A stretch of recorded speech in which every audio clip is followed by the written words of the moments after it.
War is a nightmare. War is awful. It is indifferent and devastating and evil.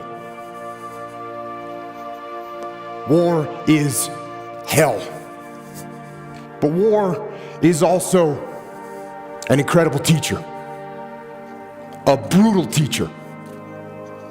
And it teaches you lessons that you will not forget. In war, you are forced to see humanity at its absolute worst. And you are also blessed to see humanity in its most glorious moments. War teaches you about sorrow and loss and pain. And it teaches you about the preciousness and the fragility of human life. And in that fragility, war teaches you about death.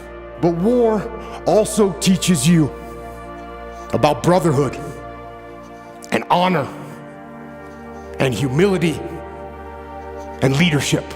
And unfortunately, war teaches you the most when things go wrong.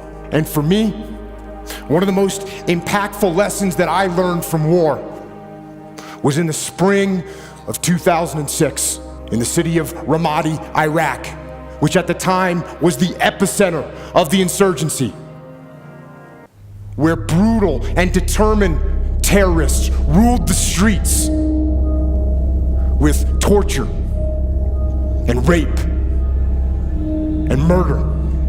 And it was in one neighborhood of that city during an operation that I was in charge of when all hell broke loose. We had multiple units out on the battlefield fighting the enemy. We had friendly Iraqi soldiers, we had US Army soldiers and US Marines, along with small elements of my SEAL team. And then the fog of war rolled in with its confusion and chaos and mayhem, and with its gunfire and enemy attacks and screaming men and blood and death. And in that fog of war, through a series of mistakes and human error and poor judgment and Murphy's Law and just plain bad luck, a horrendous firefight broke out. But this firefight, it wasn't between us and the enemy. This firefight, tragically, was between us and us. Friendly forces against friendly forces, fratricide, the mortal sin of combat, and the most horrific part of war. And when it was over, and the fog of war lifted, one friendly Iraqi soldier was dead, 2 more were wounded, one of my men was wounded, the rest of my SEALs were badly shaken. And it was only through a miracle that no one else was killed. And it was reported up the chain of command what had happened.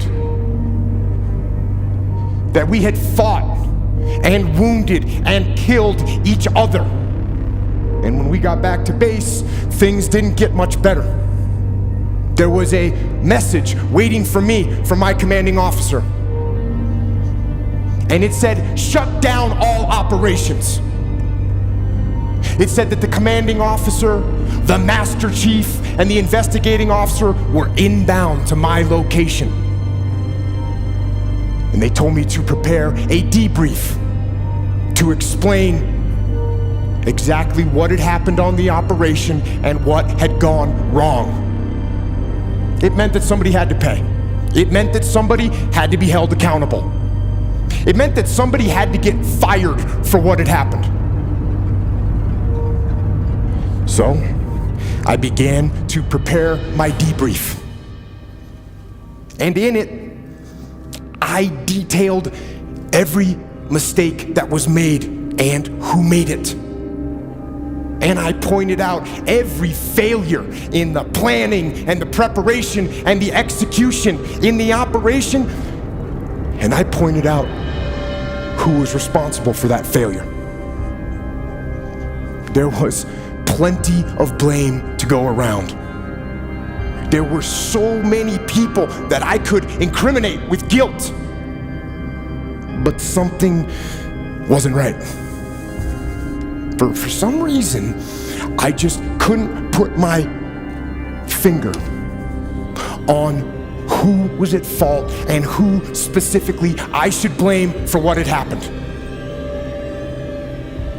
And I sat and I went over it again and again, and I struggled for an answer. And then when I was about 10 minutes from starting the debrief, that answer came, and it hit me like a slap in the face. And I realized that there was only one person to blame for the confusion, only one person to blame for the wounded men, and only one person to blame for the dead Iraqi soldier. And I knew exactly who that person was. And with that knowledge, I walked into the debriefing room with my commanding officer, and the master chief and the investigating officer were sitting there waiting for me, along with the rest of my men, including my SEAL that had been wounded, who was sitting in the back of the room with his head and his face all bandaged up. And I stood up before them and I asked them one simple question. Whose fault was this? One of my SEALs raised his hand, and he said it was my fault. I didn't keep control of the Iraqi soldiers I was with, and they left their designated sector, and that was the root of all these problems. And I said, no, it wasn't your fault. And then another SEAL raised his hand and said it was my fault. I didn't pass our location over the radio fast enough, so no one knew what building we were in, and that's what caused all this confusion. It was my fault. And I said, no, it wasn't your fault either. And then another SEAL raised his hand, and he said, boss, this was my fault. I didn't properly identify my target, and I shot and killed that friendly Iraqi soldier. This was my fault. And I said, no, this wasn't your fault either. And it wasn't yours or yours or yours, I said as I pointed to the rest of the SEALs in the room. And then I told them that there was only one person at fault for what had happened. There was only one person to blame. And that person was me. I am the commander. I am the senior man on the battlefield, and I am responsible for everything that happens. Everything. And then I went on to explain to them some new tactics, techniques, and procedures that we were going to implement to ensure that this kind of travesty never happened again. And I will tell you something, it hurt.